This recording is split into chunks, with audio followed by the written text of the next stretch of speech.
Electrohomoeopathy के अध्ययन के क्रम में आज हम एनाटॉमी और फिजियोलॉजी यानी शरीर रचना क्रिया विज्ञान के अध्ययन के क्रम में आज हम नर्वस सिस्टम के बारे में अध्ययन करेंगे।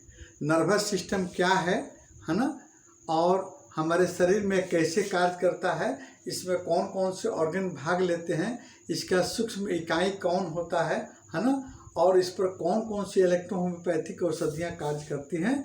ये कई चरणों में इसका वीडियो बनेगा है ना।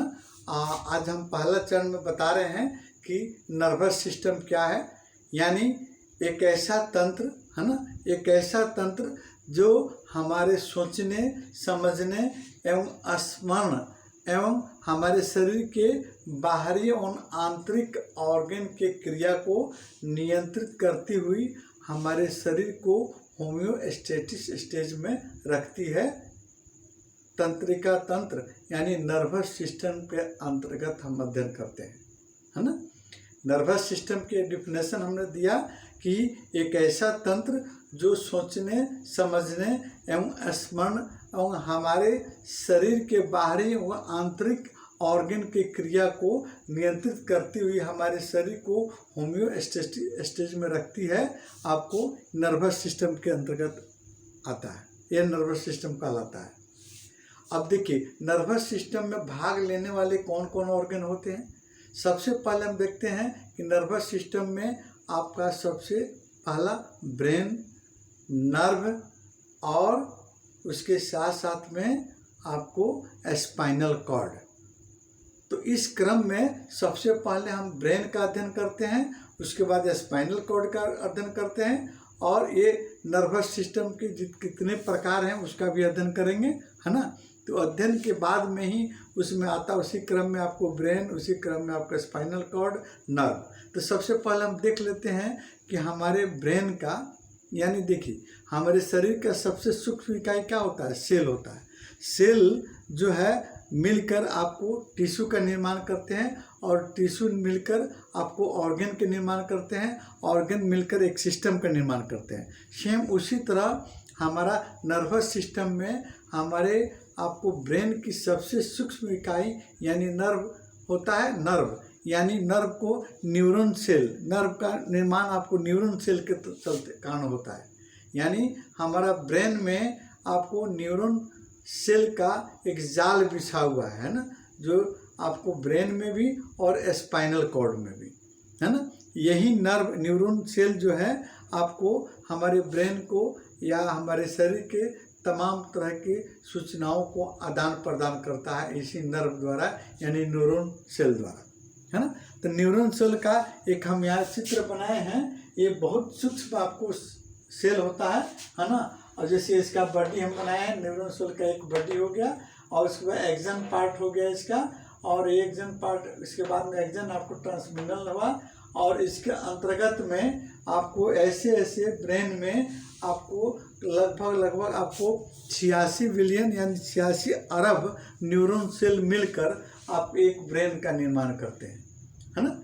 तो ये न्यूरॉन सेल जो है इसमें मतलब एक बहुत बढ़िया और एक अच्छी चीज़ आपको देखने को मिलती है कि जैसे ये न्यूरॉन सेल का एक्सन वाला पार्ट जो है ना, इसमें आपको इसी के माध्यम से हमारे शरीर में ब्रेन में सूचना दी जाती है। लेकिन एक्सन पार्ट में बीच बीच में गैप होता है ना। गैप वाले जगह में अगर बिल्कुल गैप रह जाए तो फिर वहाँ कोई संपर्क सूत्र नहीं हो पाता है, संपर्क नहीं हो सकता है, सूचना नहीं भेजी जाती है। तो यहाँ पर इसमें एक्सन वाले पार्ट में को गैप वाले जगह को हमारे शरीर का सोडियम क्लोराइड उसको गैपिंग को पूरा करता है, यानी सहयोग करता है आपको सूचना को पहुँचाने के लिए ब्रेन में है ना।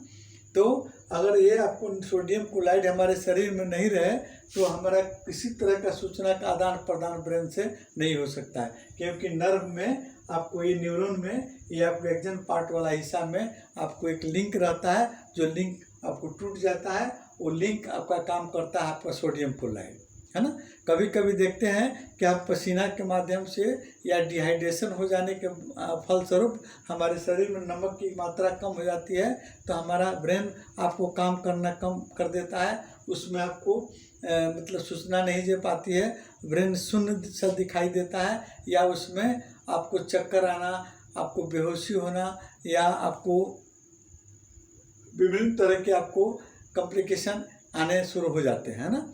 आदमी चक्कर होकर बेहोश होकर गिर जाता है, तो उस परिस्थिति में हम लोग सोडियम क्लोराइड और साथ साथ में ग्लूकोज का सॉल्यूशन बना कर देते हैं, तब जाकर फिर ये आपको ब्रेन हमारा काम करने लगता है ना। अब देखिए, इसमें न्यूरॉन सेल का विभाजन नहीं होता है ना। जैसे हम जानते हैं कि हमारे शरीर में साइटोप्लाज्म के चलते जो सेल होता है, सेल में साइटोप्लाज्म में आपको के चलते सेल का डिवीजन होता है, मतलब विभाजन होता है ना। और एक सेल कई सेलों में आपको बनता है ना, धीरे धीरे विकसित होता रहता है। लेकिन ब्रेन का जो सेल, न्यूरॉन सेल जो होता है, उसमें विभाजन नहीं होता है, क्योंकि उसमें साइटोप्लाज्म नहीं रहता है ना। तो अब कभी कभी ऐसे देखने को मिलता है कि ब्रेन में आपको ट्यूमर फॉर्म कर जाता है ना। तो ट्यूमर यानी कैंसर क्या, जैसे हमारे सेल का अनियमित रूप में विभाजन होना है ना, अनियमित रूप से विभाजन होना आपको एक ट्यूमर फॉर्म करता है, ट्यूमर बनता है, और वो बाद में आपको कैंसर का रूप धारण कर लेता है।